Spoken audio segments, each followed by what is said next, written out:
দেশৰ সংবিধানৰ আৰ্টিকেল 19 দেশৰ যিকোনো এজন নাগৰিকক দেশৰ যিকোনো প্ৰান্তত অবাধে বিচৰণ কৰাৰ অধিকাৰ প্ৰদান কৰিছে।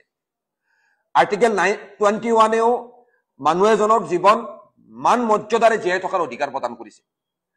আনকি Rahim Ali versus state of আছামৰ গোচৰত মহামান্য উচ্চতম ন্যায়ালয়ে কোনোবা এজন ব্যক্তিক বিদেশী বুলি সন্দেহ কৰি তেওঁৰ দুৱাৰত টুকুৰিয়াৰ পূৰ্বে সেইজন ব্যক্তিৰ বিৰুদ্ধে যাৱতীয় প্ৰামাণিক তথ্য পাতি মজুত কৰাৰ বাবে অসম আৰক্ষীক নিৰ্দেশনা দি থৈছে। তেনেকুৱা এক সময়ত আমি দেখিবলৈ পাইছো আজি কেইটামান দিন ধৰি উজনি অসমৰ বিভিন্ন জিলাত নামনি অসমৰ পৰা গৈ বিভিন্ন ক্ষেত্ৰত কৰ্মৰত হৈ থকা ধৰ্মীয় সংখ্যালঘু মুছলমান সম্প্ৰদায়ৰ একাংশ ব্যক্তিক উজনি অসমৰ একাংশ সংগঠনৰ একাংশ নেতৃত্বই তথাকথিত মিয়া খেদোৱা অভিযানৰ নামত তেওঁলোকে বসবাস কৰি থকা ঘৰত অনাধিকাৰ প্ৰৱেশ কৰি এই ব্যক্তিসকলক বিভিন্ন ধৰণৰ সাম্প্ৰদায়িক কথা বতৰাৰে বিভিন্ন ভয় ভাবুকি প্ৰদান কৰি আছে। আনকি আমি দেখিবলৈ পাইছো উক্ত সংগঠনৰ নেতৃবৃন্দই উক্ত ব্যক্তিসকলক উজনি অসম ত্যাগ কৰিবলৈ ভাবুকি প্ৰদান কৰিছে। এনেকুৱা ধৰণৰ ঘটনা আচলতে দেশৰ আইনৰ শাসন ব্যৱস্থাৰ সম্পূৰ্ণ পৰিপন্থী, সাংবিধানিক প্ৰমূল্যবোধৰ পৰিপন্থী। আনকি এই ঘটনাসমূহ অসম আৰক্ষীয়ে এক অপৰাধৰ গোচৰ হিচাপে পঞ্জীয়ন কৰিব লাগে। কাৰণ এই ভয় ভাবুকি প্ৰদান যেতিয়া উক্ত নেতৃত্বই কৰিছে, এই ভয় ভাবুকি সম্পূৰ্ণভাৱে সংবাদ মাধ্যমৰ সন্মুখত জনচক্ষুৰ সন্মুখত প্ৰদান কৰিছে। আৰু এইখিনি সময়ত জনহিত জনসেৱাতে শ্লোগান দিয়া অসম আৰক্ষী সম্পূৰ্ণভাৱে কোনো ধৰণৰ ব্যৱস্থা গ্ৰহণ নকৰাত আমি এটা কথা স্পষ্ট হৈ পৰিছো, পোনপটীয়াভাৱে আমি অভিযোগ উত্থাপন কৰিছো যে সম্পূৰ্ণভাৱে চৰকাৰ আৰু প্ৰশাসনৰ আশীষপুষ্ট হৈ তেখেতসকলৰ মদতপুষ্ট হৈ আজি উক্ত সংগঠনৰ উক্ত নেতৃত্বই উজনি অসমত বসবাস কৰি থকা নামনি অসমৰ সংখ্যালঘু মুছলমান ব্যক্তিসকলক বিভিন্ন ধৰণেৰে অসাংবিধানিক আনচিভিলাইজ ভয় ভাবুকি প্ৰদান কৰিব পাৰিছে। আমি এবিএমচি স্পষ্টকে এনেকুৱা ধৰণৰ তথাকথিত মিয়া খেদোৱা অভিযানৰ নামত উজনি অসমত বসবাস কৰি থকা এইখন অসমৰে সংখ্যালঘু মুছলমান নাগৰিকক যি ভয় ভাবুকি প্ৰদান কৰি আছে, অন্যায় অত্যাচাৰ কৰি আছে, তাৰ তীব্ৰ বিৰোধিতা কৰিছো, আমি গৰিহণা জনাইছো।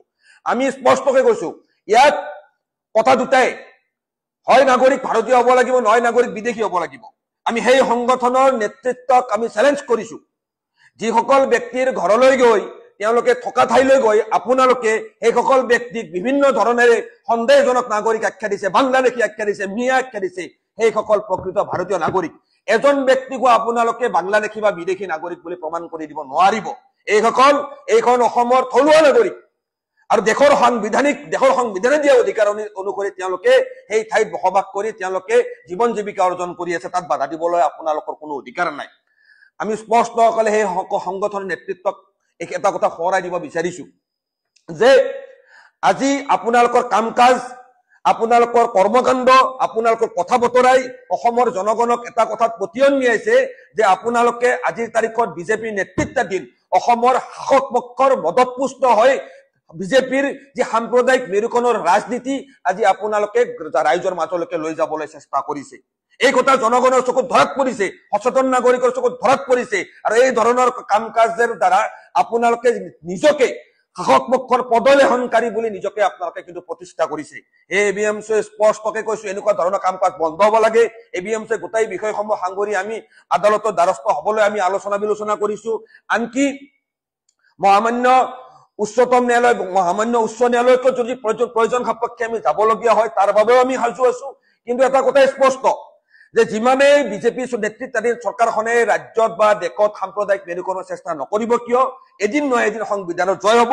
আৰু যিদিনাখন সংবিধানৰ জয় হ'ব, আজি সেই অত্যাচাৰী দল সংগঠনৰ নেতৃত্ব কিন্তু আইনৰ আদালতৰ কাঠগড়াত থিয় হ'ব লাগিব।